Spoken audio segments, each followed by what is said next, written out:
hasn't exactly been the home of full-fledged epic games.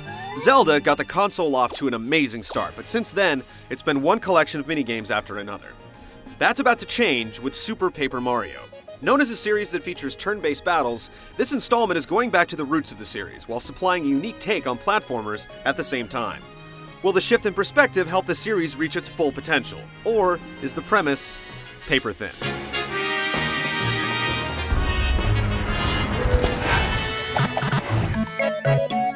Many say that if you've experienced one story to one Mario game, you've experienced them all, but that's definitely not the case here.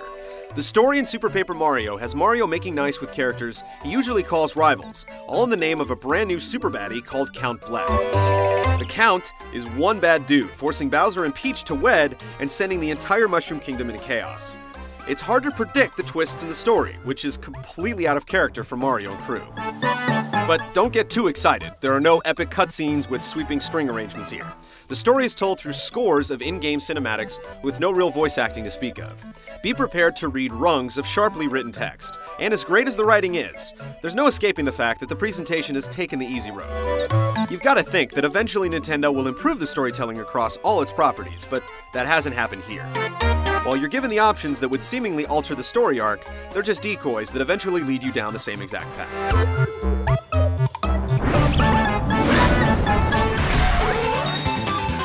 SuperPaper Mario was split into chapters just like the classic Mario games of yore. The object of each stage is to find a star, and ultimately, defeat the boss at the end of each chapter for a heart that will then unlock the next chapter for play. It's a tried and true system, and it still works here, with each chapter lasting considerably longer than those from classic Mario platformers. Hidden areas are everywhere, and you'll find places that you simply can't reach with your current abilities. If you're so inclined, you can return to prior stages to collect all the goodies with your new faculties. Mission objectives range from get from point A to point B to scavenger hunts that will have you jumping and throwing through every nook and cranny of the level. While you can plow through the game in a little over 20 hours, you can spend almost double that trying to find every item or room. There's no multiplayer mode to speak of, and no collection of minigames to play against friends. There's the primary single-player quest, and that's about it.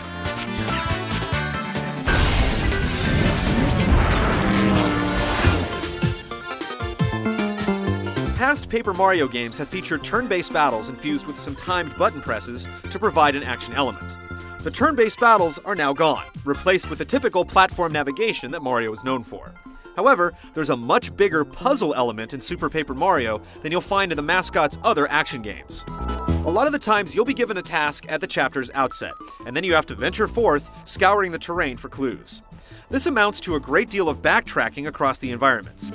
Luckily, the areas aren't too large or intimidating. To find every last crevice, you're going to have to flip the perspective from 2D to 3D constantly.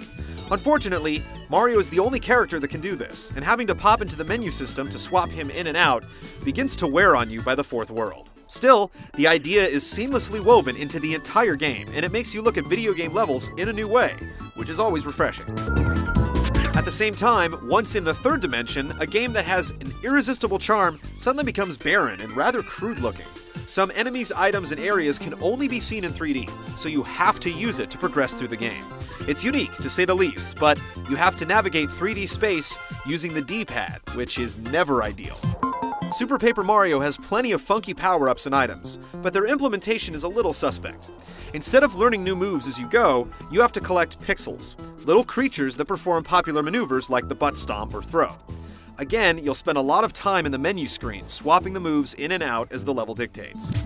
Power-ups are addressed in the form of items that you pick up, so don't count on tossing fireballs with reckless abandon. The health system is also governed by items that you can purchase with the coins you collect, which again means more time spent in the start menu. You hold the Wii remote like a classic NES or SNES controller, and moving characters around the environment is just as intuitive and laser sharp as it's always been. The patented sliding landing must be accounted for, while the other characters you control, like Peach and Bowser, each have their own strengths and weaknesses.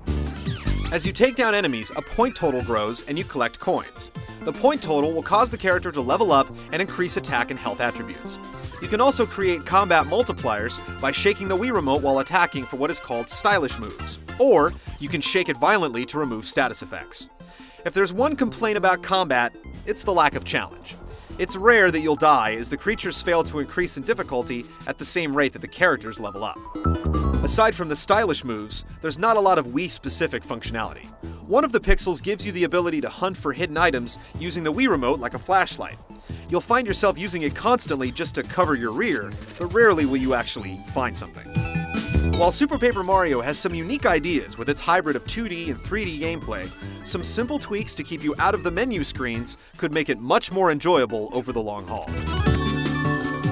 If you've been waiting for the next epic Wii game, well, this is it. SuperPaper Mario delivers in a multitude of ways with its unique take on perspectives, some devilish puzzles, and all the hopping and bopping you can handle. There are a few hangovers from its prior design that keep it from reaching the upper echelon of video gamedom. But next to Zelda, you won't find a more robust or addictive game available for the system.